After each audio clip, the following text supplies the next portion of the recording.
Hi,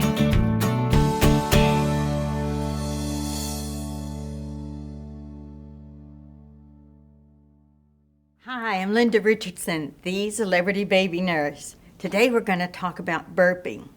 Now I know all of y'all's mother has told y'all the baby has to burp 3 times after every feeding. Well, that's not true, and it is a major time suck. So here's what I'm telling you. Try to get a burp out. If you get a burp out, 1's sufficient. And then go on back to finish feeding your baby or putting them down for playtime. I have a few techniques that I like to use that I find very successful.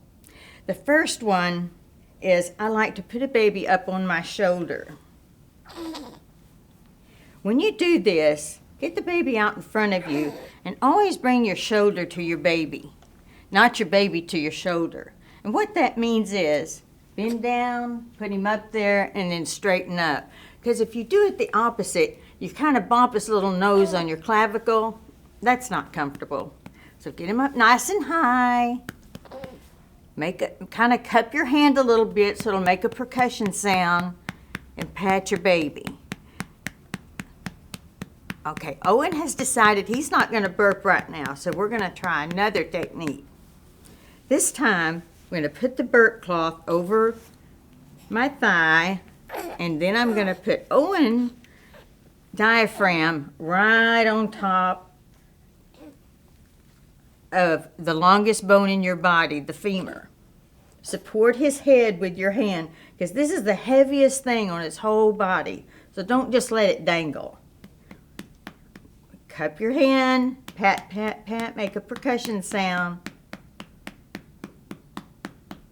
Okay, now, if that doesn't work, remember, now you're only going to be working on this between 5 and 7 minutes. After that, cut bait and go to the house. You know why? All we are as human beings is just a hollow tube inside a hollow tube. It'll just come out the other end. I like to call this the V position. See, the baby is in the letter V. The legs are straight out in front of the baby, and you bend the baby over his own legs. And what that does, that causes pressure on the lower diaphragm from his little thighs, and that pushes the air out. Pat, pat, pat. Really, there's lots of techniques to burp a baby. This is just 3 of them. So y'all keep tuning in and you'll learn more and more things, more tips, more tricks from Linda Richardson. Bye-bye, y'all.